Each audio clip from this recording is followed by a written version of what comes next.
پاکستان کا تباہی کے دہانے پر کھڑی دنیا کو امن کا تحفہ، امریکہ اور ایران کے درمیان معاہدے پر الیکٹرانک دستخط، امریکہ کی جانب سے صدر ڈونلڈ ٹرمپ اور نائب صدر جے ڈی وینس نے سائن کیا۔ ایران کی جانب سے باقر غالباف کے دستخط، امریکی صدر کو تہران سے تعلقات بہتر ہونے کی امید، کہا آبنائے ہرمز کھل گئی، جمعے کو بحری آمد و رفت مکمل بحال ہو جائے گی۔ تیل کی قیمت گر رہی ہے، اسٹاک اوپر جا رہی ہے۔ معاہدے پر دستخط کی تقریب میں شرکت کے لیے جے ڈی وینس جنیوا جائیں گے۔ میں بھی جنیوا جا رہا ہوں، ہو سکتا ہے کہ تقریب میں شرکت کروں، لیکن یقین سے نہیں کہہ سکتا۔ وعدوں پر عمل درآمد سے پہلے ایران کو پابندیوں میں ریلیف نہیں ملے گا۔ تہران کے پاس اب جوہری ہتھیار نہیں ہوں گے۔ ایران کے معاملے پر اتحادیوں سے مدد کی اب ضرورت نہیں۔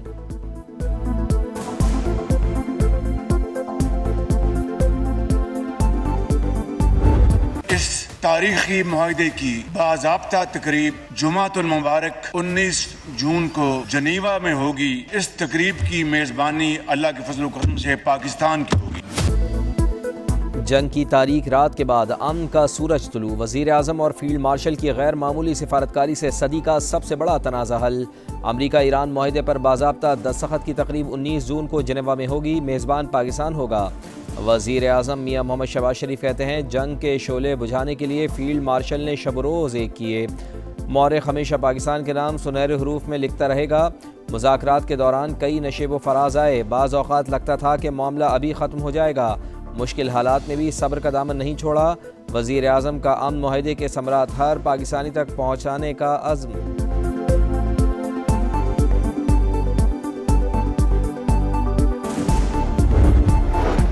مفاہمتی یادداشت پورے خطے اور مزاحمتی قوتوں کے لیے باعث فخر، سپریم نیشنل سیکورٹی کونسل کے 90% اراکین نے ایم او یو کی حمایت کی۔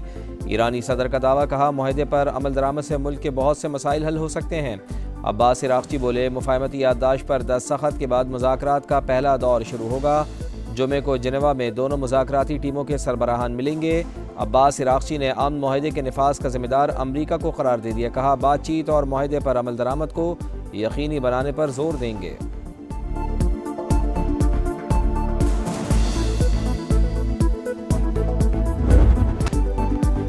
ایران کا ہر صورت معاہدے کی پاسداری کا عزم، امریکہ پر وعدوں کو پورا کرنے کے لیے مناسب اقدامات پر زور۔ جنیوا جانے سے پہلے خطے کے ممالک کے دورے کا اعلان، مفاہمتی یادداشت پر اعتماد میں لیا جائے گا۔ متن دستخط کے بعد شائع کرنے کا اعلان، اسماعیل بقائی کہتے ہیں جارحیت سے ہوئے نقصان کو کبھی نہیں بھولا جائے گا، بے مثال قربانیاں دے کر اپنا دفاع کیا۔ پاسداران انقلاب کے مطابق مفاہمتی یادداشت کا مطلب دشمن پر اعتماد کرنا نہیں، معاہدے کی خلاف ورزی ہوئی تو ہماری انگلی ٹریگر پر رہے گی۔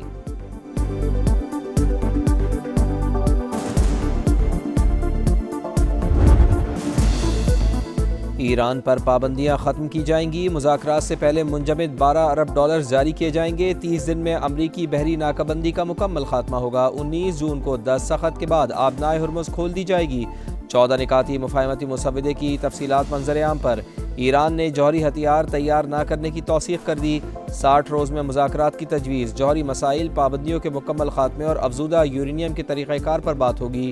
ایرانی میزائل پروگرام اور پراکسیز کی حمایت فی الحال یادداشت کا حصہ نہیں۔ ایران نے نئی پابندیاں عائد نہ کرنے اور دوبارہ حملے نہ کرنے کی بھی گارنٹی مانگ لی۔ لبنان سمیت تمام محاذوں پر فوری اور مستقل جنگ بندی بھی معاہدے کا حصہ۔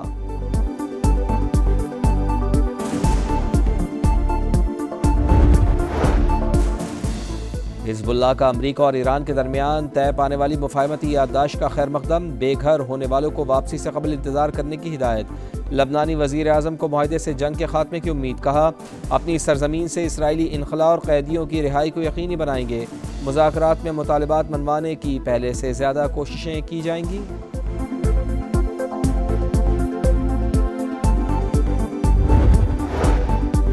امریکہ ایران معاہدہ، عالمی منڈی میں خام تیل کی قیمت میں گراوٹ، نرخ 5% سے زائد گر گئے۔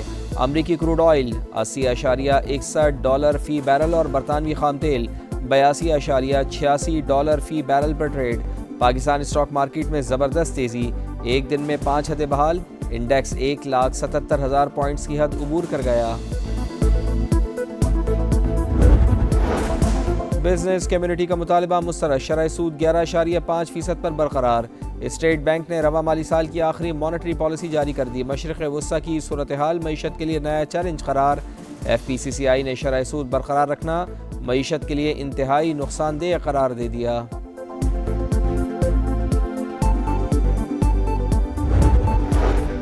پنجاب اسمبلی کا اجلاس آج دوپہر 2 بجے ہوگا۔ نئے مالی سال کا بجٹ پیش کیا جائے گا۔ سندھ اور بلوچستان کے بجٹ 17 جون کو آئیں گے۔ خیبر پختونخوا میں 2 بجٹ تیار، ایک پورے سال کے لیے اور دوسرا صرف 3 ماہ کے لیے ہوگا۔ اجلاس کب بلانا ہے، صوبائی حکومت فیصلہ نہ کر سکی۔ کالعدم عوامی ایکشن کمیٹی کے سرغنہ شوکت نواز کے بہنوئی کا انتشاری کمیٹی سے اظہار لا تعلقی، شر پسندوں سے سرنڈر کرنے کی اپیل۔ پروفیسر واجد کا کہنا ہے کہ ریاست مخالف سرگرمیوں کے باعث انتشاری کمیٹی کے مذموم عزائم عوام پہچان چکے۔ آئی جی آزاد کشمیر کہتے ہیں راولاکوٹ میں شر پسندوں کی سرگرمیوں کو کنٹرول کرنے کے لیے فورسز موجود ہیں۔ اب تک 81 مقدمات درج کر کے 425 شر پسندوں کو گرفتار کیا جا چکا۔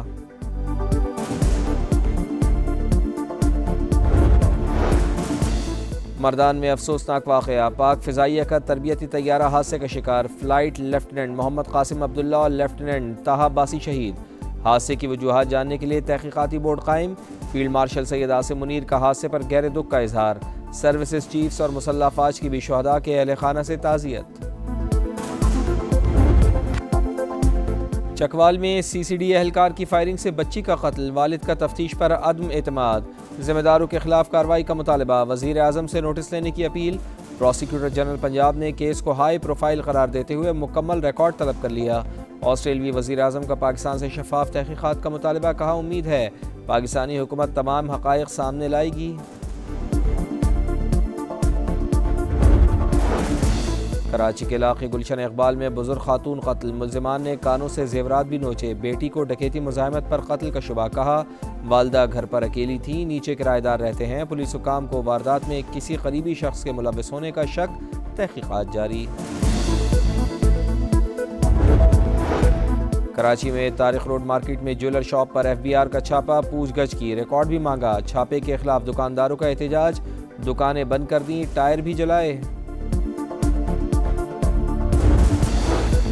محرم الحرام کا چاند نظر نہیں آیا، یکم محرم الحرام بروز بدھ اور یوم عاشور 26 جون کو ہوگا، رویت ہلال کمیٹی نے اعلان کر دیا۔ مولانا عبدالخبیر آزاد کی سوشل میڈیا پر کسی بھی طرح کی نفرت انگیز پوسٹ نہ لگانے کی اپیل، فتنہ الخوارج اور ہندوستان کی سازشیں ناکام بنانے کا اعلان۔ غلاف کعبہ کی تبدیلی کی روح پرور تقریب، کسوہ کی تبدیلی، خصوصی ٹیم نے جدید انتظامات اور طے شدہ طریقہ کار کے مطابق پرانے غلاف کو اتار کر نیا غلاف چڑھایا۔ زائرین کی سہولت اور سلامتی کو یقینی بنانے کے لیے خصوصی انتظامات۔ خیبر پختونخوا اور پنجاب کے مختلف علاقوں میں بارش، مردان اور گرد و نواح میں ابر رحمت جم کر برسا، سوابی میں تیز آندھی کے ساتھ موسلادھار بارش اور ژالہ باری، متعدد فیڈر سٹرپ کر گئے، بجلی کی فراہمی معطل۔ فتح جنگ اور مضافات میں بھی گرج چمک کے ساتھ تیز بارش۔ محکمہ موسمیات نے آج سے ملک بھر میں بارشوں کے نئے اسپیل کا الرٹ جاری کیا ہے۔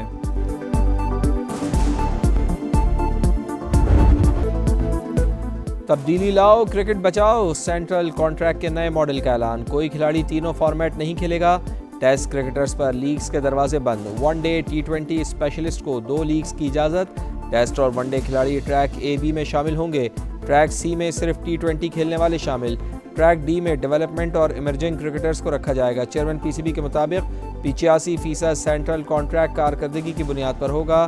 ریڈ بال ہیڈ کوچ سرفراز احمد کو ہٹانے اور یونس خان کو لگانے کی خبروں کی تردید۔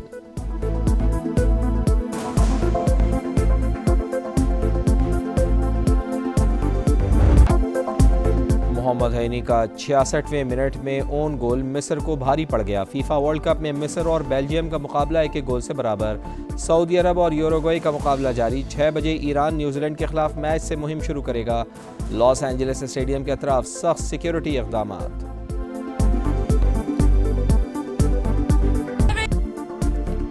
اور سابق ورلڈ چیمپئن موجودہ یورپی چیمپئن پہلا میچ جیتنے میں ناکام، لامین یامال کی ٹیم 64ویں نمبر کی ٹیم کو شکست نہ دے سکی۔ فٹ بال ورلڈ کپ میں اسپین اور کیپ ورڈے کا میچ بغیر کسی گول کے برابر، کیپ ورڈے کے گول کیپر نے کئی یقینی گول بچائے، ڈیفینڈرز نے بھی ٹیم کے لیے مضبوط ڈھال کا کردار ادا کیا۔